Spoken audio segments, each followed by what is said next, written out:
ஆலய தீபம் நேயர்கள் அனைவருக்கும் வணக்கம். ஆலய தீபம் சேனல்ல நீங்க பார்த்து கொண்டிருக்கிறது ஜூலை மாதத்துல 12 ராசிகளுக்கும் எப்படி இருக்க போகிறது என்கின்ற ராசி பலனை. இந்த ராசி பலனை உங்களுக்காக வழங்க வந்திருக்கிறேன். நான் மீனாட்சி சுப்பிரமணியன், ஜோதிடர் மற்றும் பக்தி சொற்பொழிவாளர். ஆலய தீபம் சேனலை சப்ஸ்கிரைப் பண்ணிக்கோங்க. இது போன்ற பயனுள்ள பதிவுகள் நிறைய தொடர்ந்து வரப்போகிறது. உங்களுடைய நண்பர்கள், உறவுகள் இடத்துல இந்த சேனலை நீங்கள் ஷேர் பண்ணலாம். அதே மாதிரி பெல் பட்டன் கிளிக் பண்ணீங்க அப்படின்னா எங்களுடைய வீடியோ விரைவில் உங்களை வந்து சேரும். 12 ராசிக்கும் எப்படி ஜூலை மாதம் அமைய போகிறது அப்படின்னு பார்க்கறதுக்கு முன்னாடி கோச்சாரத்தில் கிரகங்களின் நிலவரங்கள் என்னென்ன அப்படிங்கிறத பார்க்கணும். ஒரு ராசியில் வருடக்கணக்கில் சஞ்சாரம் செய்யக்கூடிய ராகு, கேது, குரு மற்றும் சனி இவர்களுடைய பெயர்ச்சி எதுவும் இந்த ஜூலை மாதத்தில் இல்லை. இந்த ஜூலை மாதம் முழுவதும் கும்பத்தில் வக்ரகதியில் சனியும், மீனத்தில் ராகுவும், கன்னியில் கேதுவும், ரிஷபத்தில் குருவும் சஞ்சாரம் செய்ய போகிறாங்க. மாதாந்திர கிரகங்கள் அப்படின்னு சொல்லக்கூடிய செவ்வாய், புதன், சுக்கிரன் இவர்களின் பெயர்ச்சி நிச்சயம் உண்டு. ஜூலை மாதத்தில் 2 தமிழ் மாதங்கள் வரும். ஆனி மாதம், ஆடி மாதம். தோராயமாக 15 நாட்கள் அப்படின்னு எடுக்கலாம். இப்படி பார்க்கும் பொழுது சூரியன் ஜூலை 17 வரை மிதுனத்திலும் அதன் பிறகு கடகத்திலும், ஜூலை 13ஆம் தேதி வரை செவ்வாய் மேஷத்திலும் அதன் பிறகு ரிஷபத்திலும், ஜூலை 20ஆம் தேதி வரை புதன் கடகத்திலும் அதன் பின்பு சிம்மத்திலும், ஜூலை 8ஆம் தேதி வரை சுக்கிரன் மிதுனத்திலும் அதன் பிறகு கடகத்திலும் சஞ்சாரம் செய்ய போறாங்க. இந்த கோச்சார கிரகத்தின் அடிப்படையில் இப்போ ஒவ்வொரு ராசிக்கும் ஜூலை மாதம் எப்படி அமைய போகிறது அப்படிங்கிறத பார்க்கலாம் வாங்க. கடக ராசிக்காரர்களுக்கு இந்த ஜூலை மாதம் எப்படி அமைய போகிறது? இந்த ஜூலை மாதத்தில் உங்களுக்கு மிகவும் சாதகமாக இருக்கக்கூடிய அமைப்பு அப்படிங்கிறது செவ்வாயினுடைய அமைப்பு. 10ஆம் இடத்துல செவ்வாய் ஆட்சி பலத்தோட ஜூன் 13ஆம் தேதி வரைக்கும் இருக்க போகிறார். அதன் பிறகு அவர் பெயர்ச்சி ஆனாலுமே 11ஆம் இடத்திற்கு தான் போக போகிறார். அதுவும் அவருக்கு ஒரு சாதகமான அமைப்பு. இது எந்த விதத்தில் கடகராசி அன்பர்களுக்கு சாதகமாக இருக்கும் அப்படின்னா, வேலை விஷயத்தில் மிகவும் சாதகமாக இருக்கும். ஒரு வேலை ரொம்ப நாளாக தடங்கலாயிருக்கு அப்படிங்கிறதெல்லாம் எடுத்து நடத்தக்கூடிய அமைப்பில் இருக்கும். வியாபாரத்தில் கொஞ்சம் முன்னேற்றம் தெரியும். ரொம்ப சுணக்கமாக இருந்ததெல்லாம் போக கொஞ்சம் வியாபாரம் சுறுசுறுப்பாகிறது. இல்லை ரொம்ப நாளாக நீங்கள் வேலை கிடைக்காம வெறும் இன்டர்வியூ மட்டுமே அட்டென்ட் பண்ணுறேன் அப்படின்னு புலம்பிட்டு இருந்தவங்க, அவங்களுக்கெல்லாம் ஏதோ ஒரு படிப்புக்கு தகுந்த வேலை கிடைக்கக்கூடிய அமைப்பு, இல்லை வேலையில் தடங்கலாய் நின்ன இன்சென்டிவோ ப்ரொமோஷனோ இதெல்லாம் கிடைக்கக்கூடிய அமைப்பாக இந்த செவ்வாய் இருக்கும். கூடவே உங்களுடைய தசாபுக்தி இதற்கு உங்களுக்கு துணை புரியணும். மாதத்தின் பிற்பகுதியில் இதே செவ்வாய் 11ஆம் இடத்திற்கு சென்று அங்கு குருவோடு இணைந்து தர்ம கர்மாதிபதி யோகம் அப்படிங்கிறது 11ஆம் இடத்துல உங்களுக்கு கிடைக்க போகிறது. இது கடகராசி என்பர்களுக்கு மிக மிக அருமையான ஒரு அமைப்பாக இருக்கும். இந்த தர்ம கர்மாதிபதி யோகம் உங்களுக்கு செய்த காரியத்திற்கான பலனை அனுபவிக்க உங்களுக்கு ஒரு வாய்ப்பை ஏற்படுத்தி கொடுக்கும். இத்தனை நாளா நான் பட்ட கஷ்டத்துக்கெல்லாம் இப்பதான் ஏதோ எனக்கு ஒரு நல்லது நடந்துட்டு இருக்கு அப்படின்னு உணரக்கூடிய அமைப்பாக இந்த தர்ம கர்மாதிபதி யோகம் நிறைய கடகராசி அன்பர்களுக்கு ஏற்படுத்தி கொடுக்க போகுது இந்த ஜூலை மாத பிற்பகுதியில. என்னடா அஷ்டம சனி காலம் போயிட்டு இருக்கே, இந்த நேரத்துல இந்த மாதிரியான நல்லதெல்லாம் நமக்கு நடக்குமா அப்படின்னு உங்களுக்குள்ள ஒரு கேள்விக்குறி வந்துட்டே இருக்கும். இந்த மாதம் முழுவதும் 8ஆம் இடத்தில் இருக்கக்கூடிய சனி வக்ரகதியில பிரயாணம் பண்ண போறார்.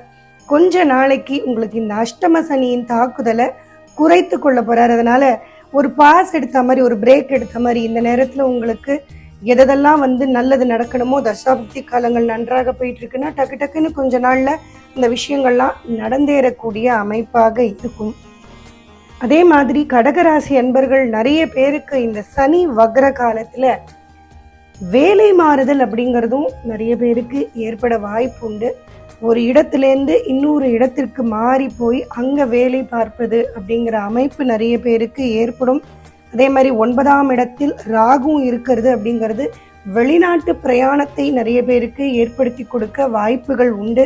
ஸோ ஃபாரின் போய் வேலை பண்ணணும், ஃபாரினுக்கு போய் படிக்கணும் அப்படின்னு, அயல் நாட்டுக்கு போகணும் அப்படின்னு நினைக்கக்கூடியவர்கள் அதற்கான முயற்சியில் நீங்கள் இறங்குனீங்க அப்படின்னா சாதகமாக இருக்கும்.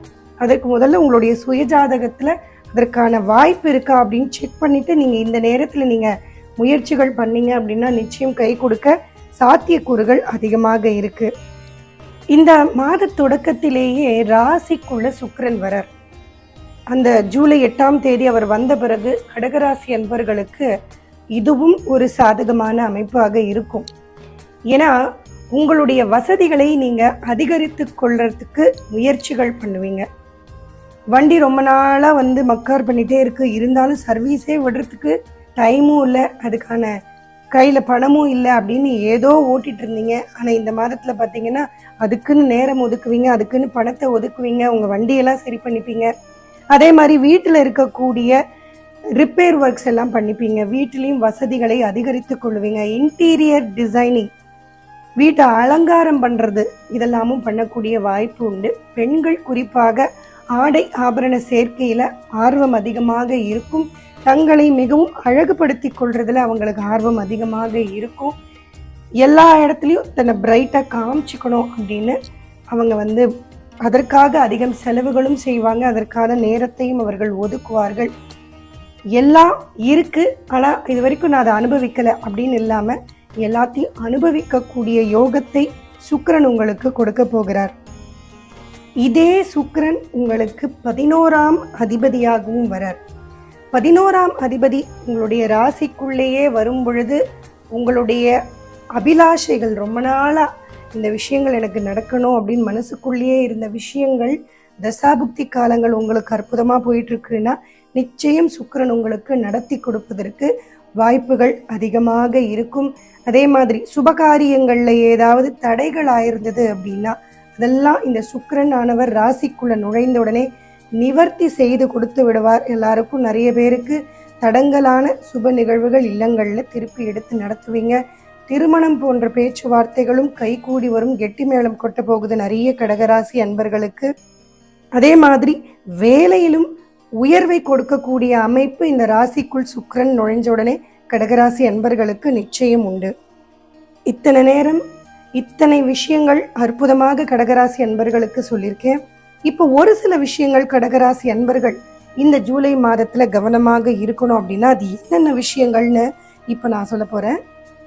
7ஆம் அதிபதினு சொல்லக்கூடிய சனி 8ஆம் இடத்தில் வக்ரகதியில் இருக்கிறார்.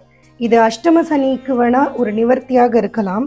ஆனால் 7 அப்படின்னு வரும்பொழுது திருமண வாழ்க்கையில் கணவன்னா மனைவி, மனைவினா கணவனை குறிக்கக்கூடிய ஸ்தானம். இவர்களிடத்துல கொஞ்சம் கருத்து வேறுபாடுகள் வருவதற்கான வாய்ப்பை ஏற்படுத்தி கொடுத்துடும். அதனால கொஞ்சம் அண்டர்ஸ்டாண்டிங்கில் போங்க. ரொம்ப வாக்குவாதங்கள்லாம் கணவன் மனைவிக்குள்ளே வச்சுக்க வேண்டாம். இதே மாதிரி அமைப்பு தான் பிஸ்னஸில் நீங்கள் கூட்டு வியாபாரம் பண்ணுறீங்க அப்படின்னா உங்களுடைய பிஸ்னஸ் பார்ட்னரோடையும் நீங்கள் பார்த்து கொள்ளணும். எதுவாக இருந்தாலும் கொஞ்சம் அண்டர்ஸ்டாண்டிங்கில் 2 பேரும் சேர்ந்து தீர்மானம் பண்ணுறது அப்படிங்கிறதெல்லாம் நீங்கள் ஏற்படுத்தி கொள்ளணும். அதே மாதிரி புதிய விஷயங்களை கொஞ்சம் நிதானமாக ஆராய்ந்து பார்த்துட்டு தொடங்கணும். முன் அனுபவம் இல்லாத விஷயங்களில் கண்மூடித்தனமாக இறங்கக்கூடாது. ஒரு முறைக்கு 2 முறை ஆலோசனை பண்ணலாம், இல்லை அதை பற்றி இன்னும் கொஞ்சம் நேரம் எடுத்து தெரிந்து கொண்டு இறங்குவது அப்படிங்கிறது மிக மிக அவசியம். தசாபுக்தி காலங்கள் நன்றாக இருந்தால் மாத்திரம் புது விஷயங்களை, புது தொழிலை நீங்கள் தொடங்குவது மிக மிக அவசியமான ஒரு விஷயம். நீங்கள் இந்த டைமில் பார்த்துக்க வேண்டியது.